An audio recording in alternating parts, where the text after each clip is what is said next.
Danke sehr. Stefan, take it away. Thank you.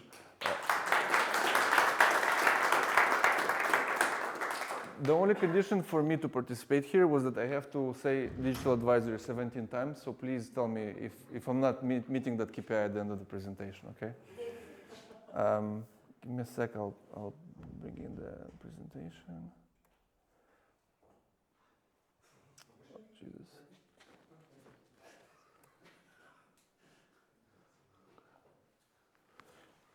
Okay. So I was in a boardroom and our list of accounts was around 600 accounts. Out of those, 267 were marked as hot. And the bad news was that actually, out of 267 accounts, I could say only 1 or 2 were going to buy at the end of the day. So today we're going to talk about why not every signal is intent and why this is important, especially in sales with long sales cycles.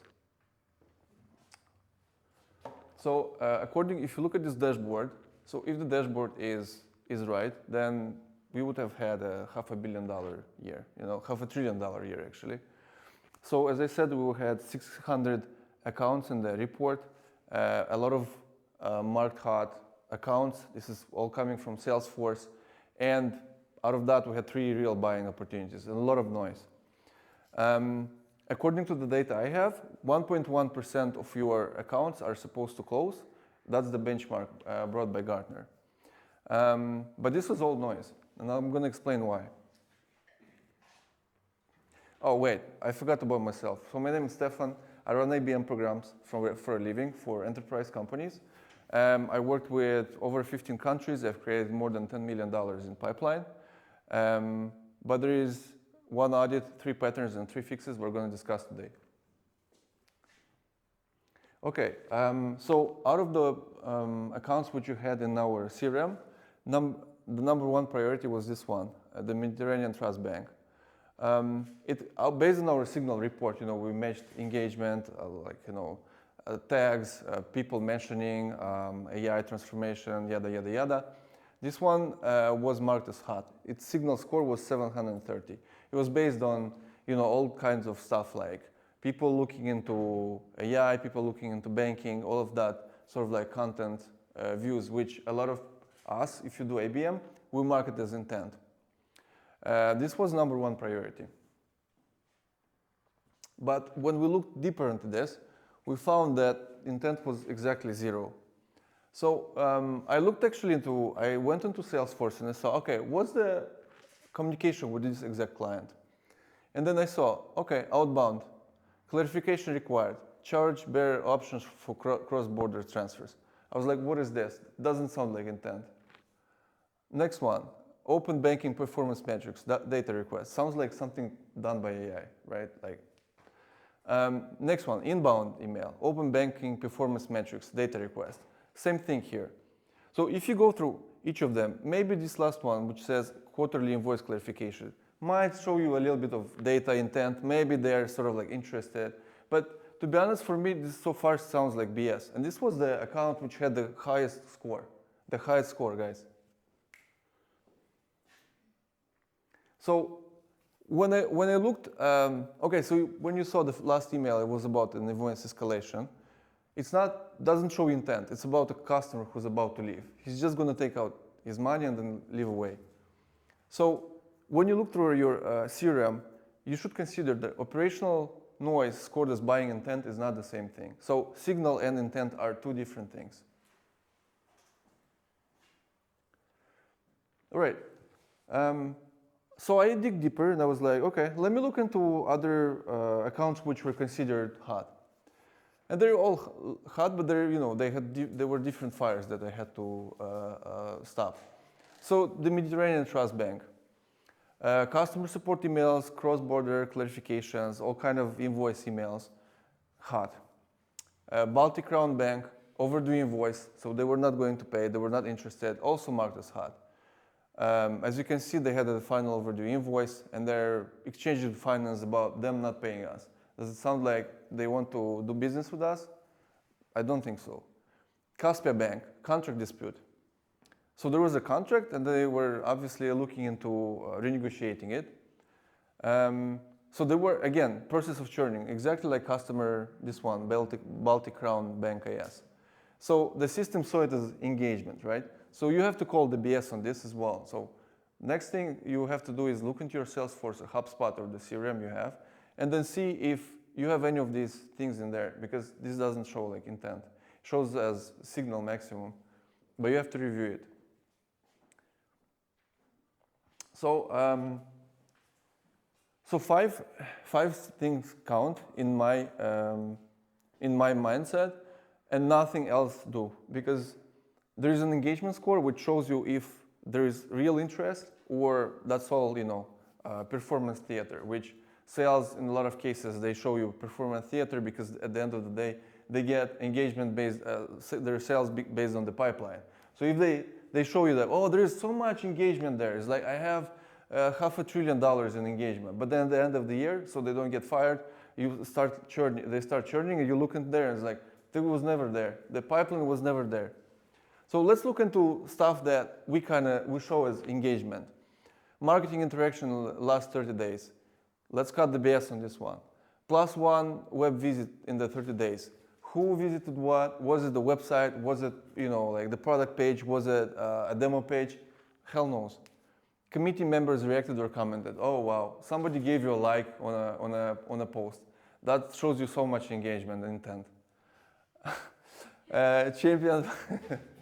Champion forwarded our content. Okay, this one seems to be okay, because once they take your piece of content or anything you send them and they share it, Slack, WhatsApp, then it starts to make sense for them because it's valuable information. So your decision makers, the ones who can install a deal, the ones who can open the deal for you, if they see that, it's cool, then it means something. Someone responded to a LinkedIn DM manual. Again, this could be good, but it could be about like maybe they want to go on a date, or they want to have a meeting about going fishing. You never know. So again, you have to reevaluate these things before you call it a pipeline. Again, I spoke about this. So there is event spillover as buying intent. So another thing which is very often, I call it like BS, but you can call it any way you want, is the event thing. So sales love events because there they can go to talk to people and then market them in CRM as in like, I had a great conversation with a manager of like a branch or something. But that manager has a yacht which stands next to your yacht in Croatia. So that's why you had a discussion, right? It doesn't make sense because it's not intent here either. I'm going to show you an example. So let's say you are at an event and then you have your booth is here. And then you have all these like amazing banks here. And then let's say the person comes here and then you like shake hands and then you scan their badge. Because this is the standard practice. Like you go to an event, they scan badges and then you show that, you mark in the report that, okay, these are the people that approach me. I like them so much.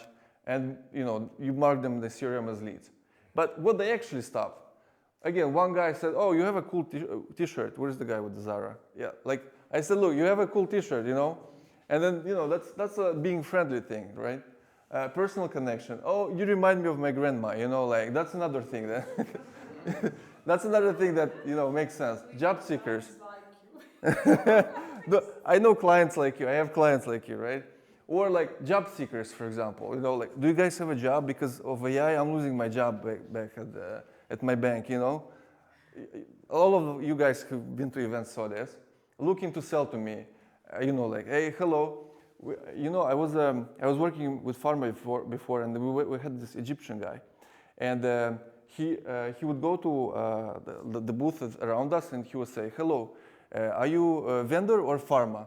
And they would say, oh, I'm a vendor. And they say, oh, hello, have a good conference, bye-bye, and then he would leave. It was a really weird guy. So relationship building, no business intent. Again, you guys know this. So events are not there for like selling right away. They're usually for a relationship building. But you cannot mark this as intent right away. Conference attendance buys you phase number 1, not phase 5. So phase number 1 is the research, first touch, you get to know them. Second is the committee inside the company. After the research, you find that the narrative, friend zone, like sort of like what's going to be the narrative of selling into the corporation. Engagement, when you start getting engagement in the buyer decision committee, and then there is a particular thing that I do is the love letter or the demo ready. Well, the demo comes later on. So this phase 5 has a lot of gates, and there is a quality check in terms of like how ready is this lead to buy. Okay, so one reaction is not intent, right? So because think about it, when you met your better half, or obviously guys you've been dating, you know, you don't want to like get a score on the first date. It's just a relationship, right? Like you tend to know the person, right? Become friendly with her, know her deeper, her deeper, them deeper. So one interaction does not flip someone from cold, I don't know you, to, oh, let's be the best friends, right? Like, even though like, like I tend to be more American, I want to be friends with everyone, but like here in Austria, you tend to be a little bit like, further. And I think it's okay because you don't want to be friends right away. You want to take and look at the person are you going to have a deal? Is this going to be my friend in the end or not, right? So the same works for companies. So for hot accounts, actually accounts which actually made sense, but I had to dive very deep to find them. So one of them was Banca Progressivo. There was one LinkedIn reaction from a team leader, and then later on we actually flipped that person because he later became a decision maker in half a year. Iberia Consumer Finance, we had a LinkedIn reaction from a director, and that guy he became our champion later on that deal. Hellenikos Bank, 3 reactions, all from the same person. That person was the CIO, Chief Information Officer. He was probably the most important person in that buyer decision committee. Veneto San Pietro IVS, no signals in 30 days, but we had a lot of contacts in our database. And then when we approached them, they were actually like pretty hot. They were ready to talk. So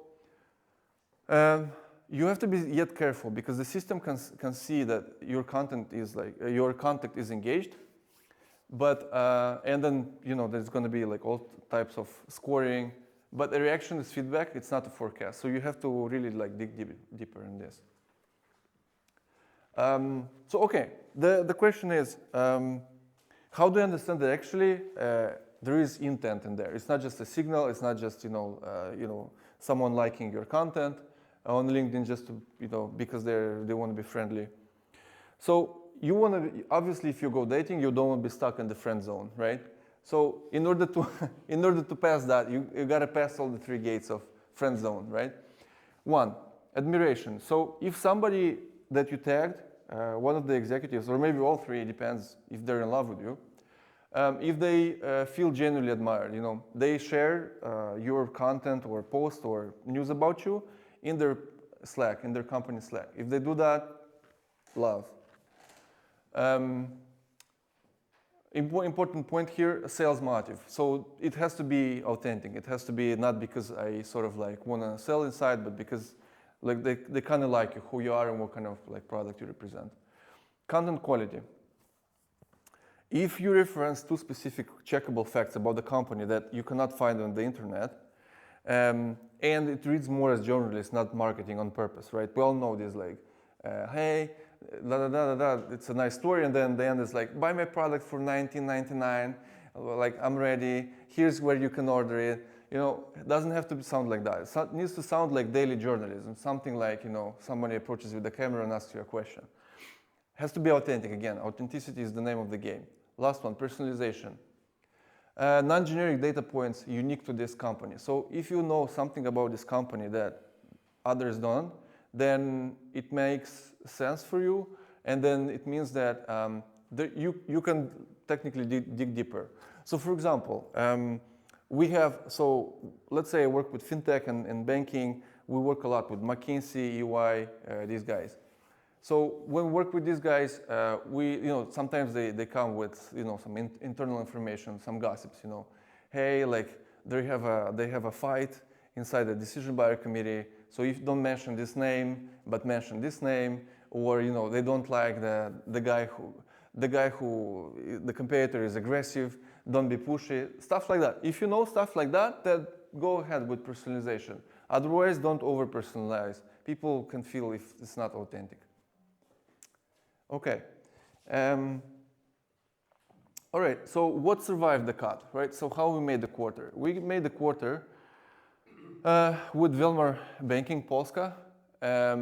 It's again, these names are fake. These are not like real banks. But we had an opportunity in qualifying. The RFI was pretty soon, but the director level was really engaged in the deal. Not even the CXOs, the directors. So we actually closed this one. The other bank, Croatia. It was really dynamic, so they were like going like, steps. It was like checking boxes, 1, 2, 3, 4. So in-person meeting confirmed, multi-stakeholder engagement, there were like 15, 16 people engaged, different countries, 3. They were really engaged in the solution, and our champion was the head of digital and the CEO as well. The last one is Vltava Commercial Bank. The CDO was really interested in the wealth suite. He came from N26, and then he basically like brought his team from N26 to this bank, and then we had to go right away. 2 emails exchanged in 8 days. What sounds like dynamic actually is dynamic. You can close that. So out of 1.1 of hot accounts that we had, so out of the 267 accounts that were marked as hot in the CRM, only 1.1% were hot accounts, like for real.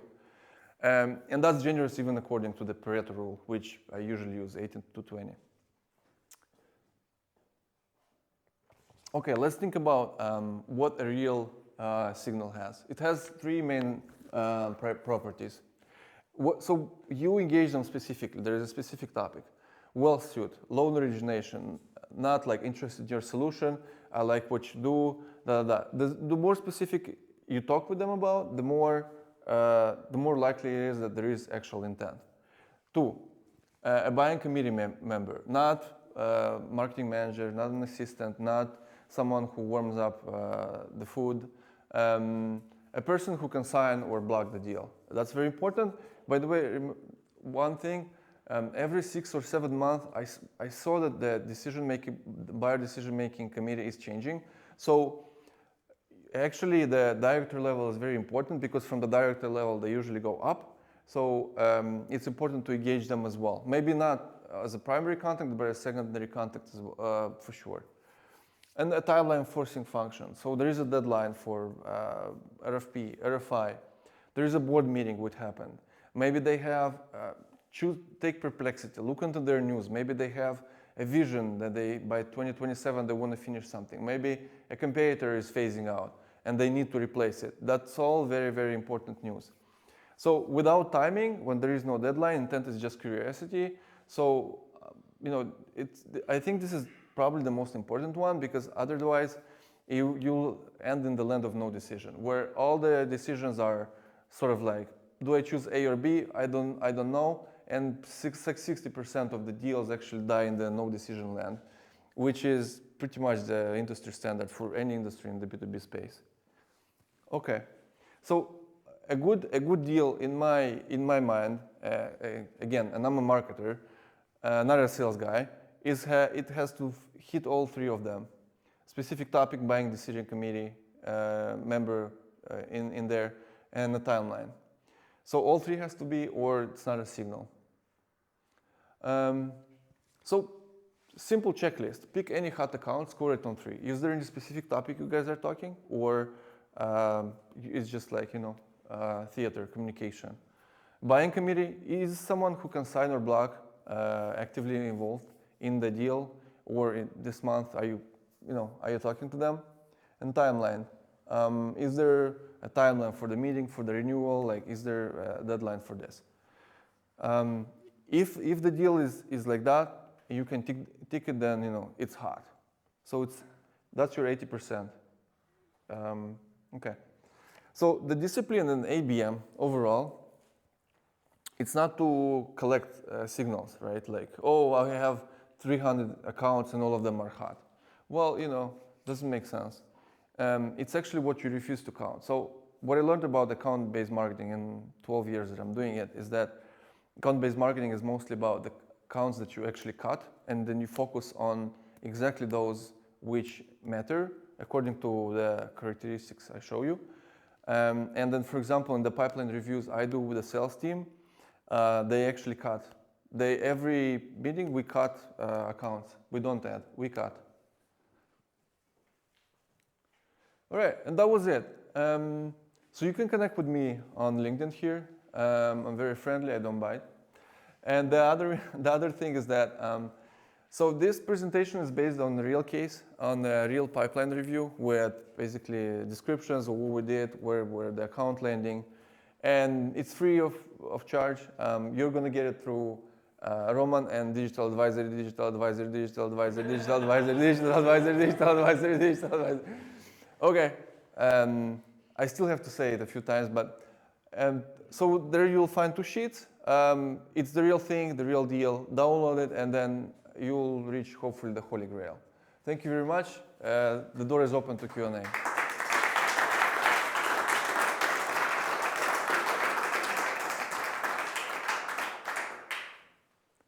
You have a question? Yes. Go ahead.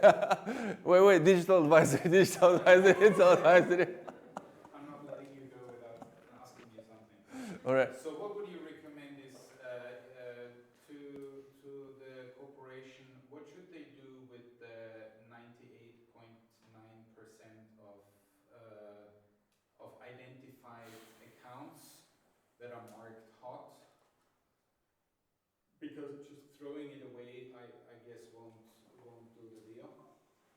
Well, I use, first of all, life cycle marketing. So again, I'd say 3 to 5% of your market is buying at any moment in time.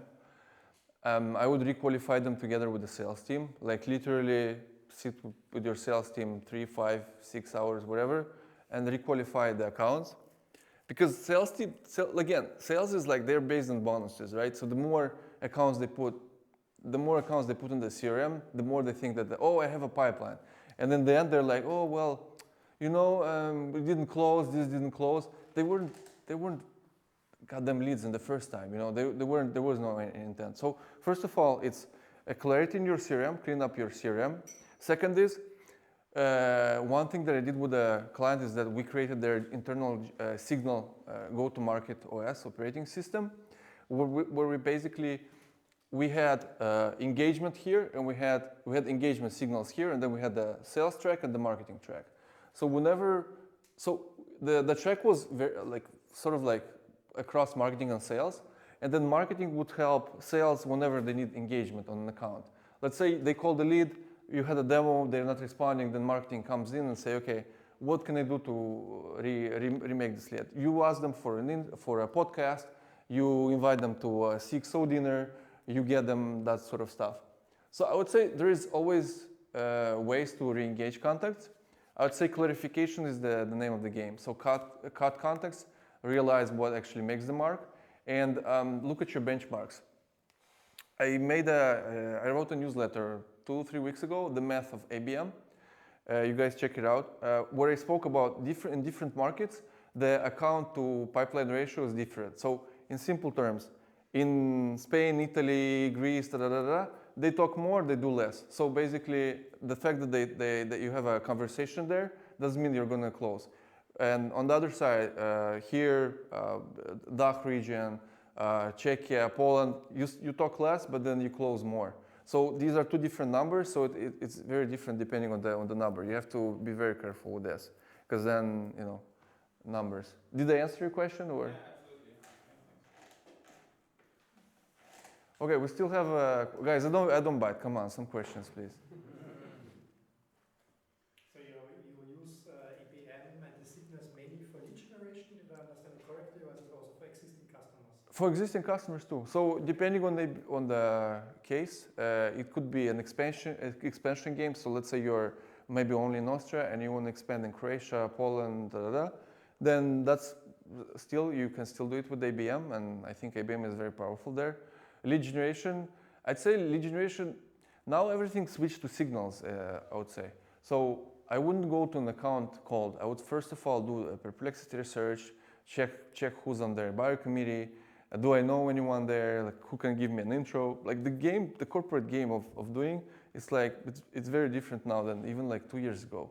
You gotta go for a little bit warmer companies now. So unless I do a little bit of research, I'm not gonna go for that company. So I would say lead generation / demand generation.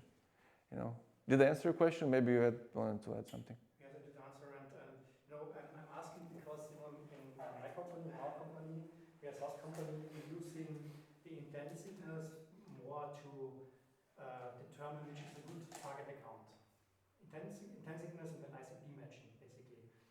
But it's very early on, of course. So it's really for intent-based outbound, so to speak.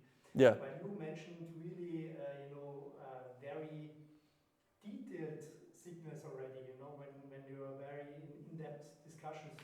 So Yeah. it can be only happening if it's really a deal that's already progressed in a very late stage of the pipeline, I would say, right? It depends. So if you take the lead gen, first of all, the account scoring has to be very, very good.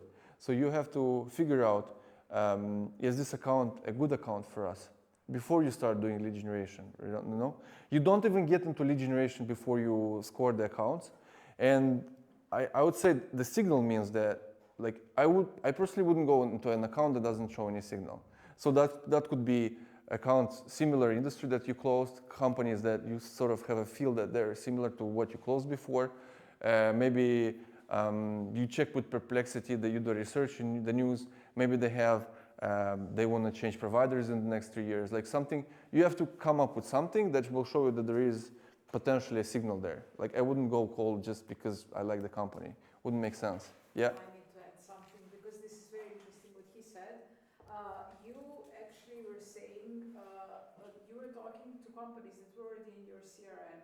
So Yeah. you knew them and they already had some kind of contact, and then you had those three things like intent signals that you could use. But I think what he actually asked is what happens when they have almost, I would say, cold outreach, and then they are contacting companies and he knows their ICP and they're a little bit fishing in the dark.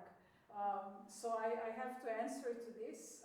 I think that for this, like if you're in early stage SaaS, you need to understand so well your ICP, and also like a lot of SaaS companies make one mistake in the beginning, and they basically want to contact enterprise and SMBs and everything is a little bit of ICP, and I would say that if you want to do enterprise, to skip that in the beginning for cold outreach, because this what you explained is more enterprise, and also how you get to them and to the I work with startups as well a lot. I do go GTM for startups too. By the way, guys, I think we're over time. I don't want to steal from Will's time. Trigify, like this is one. There is the whole category of this. This is like $100 a month. Like any startup can do this. This shows you the signal that I was talking about. So in lead gen, you use this, and this is going to be the signal. Is that the same as Clay? Yeah, Clay has some of it. We can try Goji Berry. Yeah, this one too. Like this one also. High leads with high. I mean, this is BS. It's not high intent. It's high engagement. But it's pretty good, the thing itself. You can try it out. Okay, thank you very much, guys. Do you have any? Is there any more questions? I think that's the one thing that we're here for. If you have a question, we can ask him now, or you're going to be here for the rest of the evening. So. Okay, perfect. Thank you so much, Stefan.